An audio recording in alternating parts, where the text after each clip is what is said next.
Do you think Cartoon Network should sell the rights of Codename Kid Next Door to somebody else so they can make it instead? I mean, if we're talking pipe dreams, man, I mean, it'd be very cool if they sell off all the IP that they're not using to someone that would. But that's just not usually how it works. Like, that's probably never going to happen. And out of all IPs, Codename Kids Next Door, that one had a conclusion. So that one probably wouldn't even get pushed out again unless they were really desperate. I think that's another thing people need to, like, come to terms with. Things should end. What you don't want to happen is your favorite franchises going so long that they get shitty. That's much worse. I use like things like Ed, Edd n Eddy, for example. Ed, Edd n Eddy has an ending, and I actually think it's a very good ending. If Ed, Edd n Eddy was still being pumped out, you're likely to see a huge drop-off in quality like something like SpongeBob. Modern SpongeBob is fucking soulless trash compared to what once was when we were kids. And it's because you keep milking the cow, eventually it's gonna end up emaciated. But it still makes them money, so they will keep doing it. And they've got fucking SpongeBob Big Guy Pants OK out there, and it's a shell of what it used to be. So I prefer when things have an ending. Does that make One Piece exceptional? I think what One Piece has managed to do with how long it's run... I already forgot how I started that sentence, so I don't want to make it sound like a fucking stupid sentence. I think what One Piece has done is unbelievably rare. To go for that long and maintain a level of quality that it has is pretty unheard of. So yeah, I do think it's exceptional. I really do. To not jump the shark and just have it like end in complete utter disaster that continues to just overstay its welcome is extremely impressive. What IP has been milked the most, you think? That's a great question. What IP has been milked to death more so than any others? SpongeBob would absolutely be in the top 3. Star Wars would 100% be up there as well, yeah. Star Wars, SpongeBob. What else would be more milked to death? People are saying Simpsons, but outside of, like, the Simpsons show, I can't think of a ton of, like, Simpson collabs, Simpsons games outside of, like, the actual good games that Simpsons did have. So it definitely wouldn't be Simpsons, that's just run for a long time.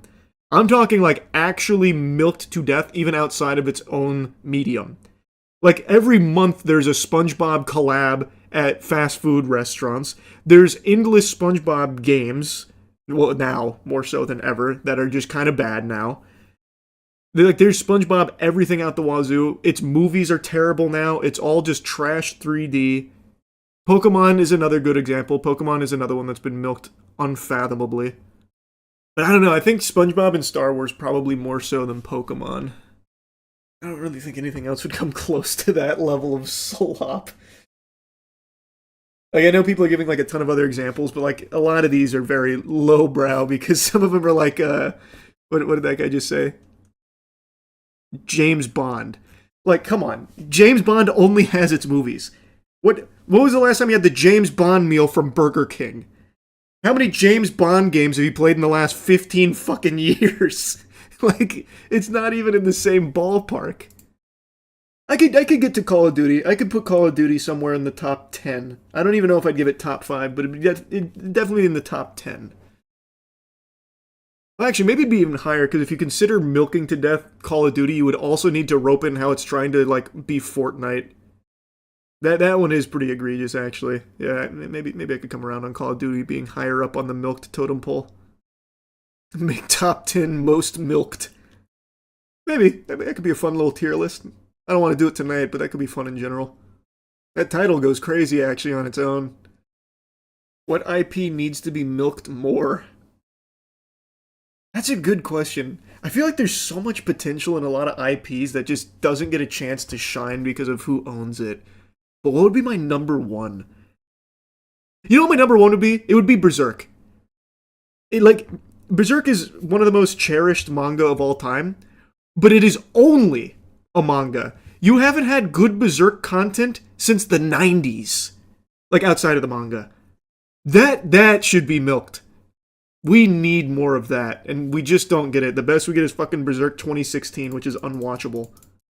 The movies aren't bad. Well, that's what I'm saying. Those were in the 90s, brother. Or at least the ones that I'm thinking of.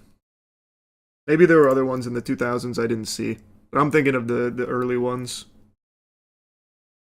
Is Code Geass still your favorite anime ending? Yeah, not just anime ending, it's one of my just overall general favorite endings. I think Code Geass Season 2 ending is just a masterpiece. What other endings come close?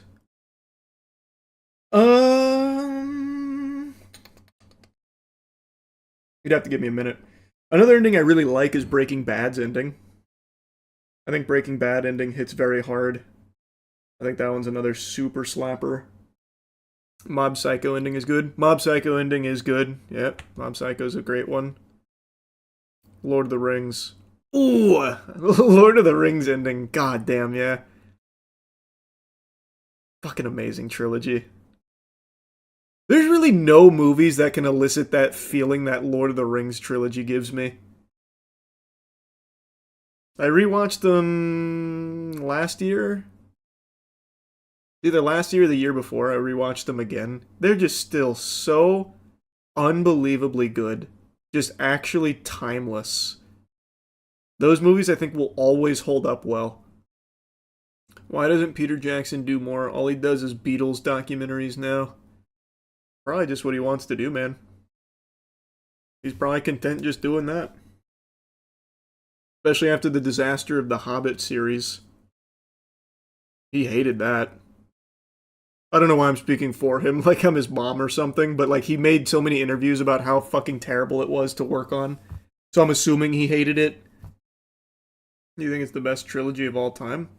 Yeah, I think Lord of the Rings is easily, inarguably, the best trilogy of all time. If you like Gurren Lagann and Code Geass, you might like Eureka 7. It was made in the same years and art style is really good. What if I told you I watched that show and didn't like it? I don't know why you said if I'd like Gurren Lagann and Code Geass, I'd like that. They're really not that similar. I watched that when it was on Toonami back in the day. What's crazy is back in the day is now 13 years ago, because Toonami got brought back when I was in college, so I used to watch everything that hit Toonami, and Eureka 7 was one of them. Would the Dark Knight trilogy be second place? I'd have to think about what would come after Lord of the Rings trilogy for me. I like the Dark Knight trilogy, but I don't know if it'd be second place. I'd have to really start thinking. Ninja Scroll best anime movie of all time. Holy shit, I don't often see people say that name. I bought that I say I bought. My parents bought me that movie when I was a kid because I saw it at Best Buy, and that was in my phase where anything ninja adjacent I just had to have. Like my Xbox Live gamer tag at the time was Ninja Maniac, so I saw that movie, and I was like, oh, a ninja movie. This is going to be awesome. So my parents bought it. That film is fucking outrageous. Boobies and blood out the wazoo. I couldn't believe my eyes. I turned it off. It scared me. Does it still scare you? I don't know. Maybe. Maybe that'd still have me like fucking tingling. I don't know. You ever seen the movie Redline? Was actually just thinking about that movie yesterday.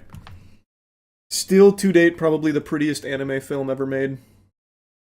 An absolute masterpiece that will never be made again.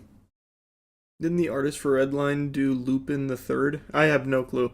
All I know about Redline is that it's all entirely hand-drawn, and it took a long, long time to make. That's all I know about the Redline team. And what they have created is nothing shy of extraordinary. What are your thoughts on the new MKBHD video with the Xiaomi car? Are we cooked? What the fuck is the Xiaomi car? Let me keep this up so I don't forget Skate Story tonight. Is that how you spell it? No, this is probably it. Driving Xiaomi's electric car, are we cooked? I haven't watched this, so I got no clue what this is. Alright, so there are a lot of hot takes in the tech world, and I see a lot of dollars you. It's a decent looking body on it. They gotta get funky with it, though, if you want me to think we're cooked. Not as funky as like a fucking Cybertruck or something, but you make that shit look like some kind of modded car in Need for Speed Underground 2, then I might be thinking we're cooked. That's all I care about is the car's body. I don't give a fuck about the rest. It's a phone company. Oh, so they made the foray into motor vehicles. I'm assuming it does something really unique for this title to be here. Must be really innovating in the electric car space. The CEO of Ford drives the Xiaomi and says the American car market is fucked. Okay, well, to be fair, everyone knows the American car market's in an absolutely terrible spot. Like, I don't need the CEO of Ford telling me that. Though if I was a Ford consumer, I'd hear that and be like, okay, why the fuck am I buying Ford? Gotta love CEOs shitting on his own product. It is always pretty cool to see. Is there another CEO who has denounced their own products? I'm sure there has been. I just can't think of any off the top of my head. I feel like we've definitely talked about a couple of times where a CEO's like, yeah, this shit is trash. Like, recently we had the Campbell's VP come out and be like, oh my god, I would never buy this fucking 3D printed chicken slop. It's for poor people. Phil Spencer. True. Phil Spencer's entire brand has been recently built around just admitting that they fucked up with the Xbox and it's bad. Remember when the CEO of LifeLock leaked his own social security number to prove his company ID theft protection service worked and his identity was stolen 13 times and company flopped? What? I've never heard that story. LifeLock CEO identity stolen 13 times. This was in 2010. What is this strategy? LifeLock CEO Todd Davis, whose number is displayed in the company's ubiquitous advertisements, has now learned the lesson. He's been a victim of identity theft at least 13 times. Wow. In 2007, Threat Level reported that Davis had been the victim of identity theft after someone used his identity to obtain a $500 loan. Davis discovered the crime only after the company called his wife's cell phone to recover the debt. 4 months after the story published, his identity was stolen again by someone in Georgia who opened a wireless account using his social security. Racked up $23.90 in charges, which remains unpaid. Whose real name, according to police, is Richard Todd Davis. Only learned a year later his identity had been stolen again after AT&T handed off the debt to a collection agency and a note appeared on his credit report. Holy shit. So his whole plan was to show, like, here's my social security. I dare you dweebs to try and do something with it. My company's too good at stopping this. And it clearly didn't go that well. What's he doing these days? He's probably the CEO of another massive company. You only fail upwards once you reach this level. Businessman. Let's check his Wikipedia. January 2016, he resigned as CEO of LifeLock. He then became vice chairman of the board of directors on March 1st, 2016. He then LifeLock then became Norton LifeLock in 2017. No, maybe he's not doing anything anymore. That's very surprising.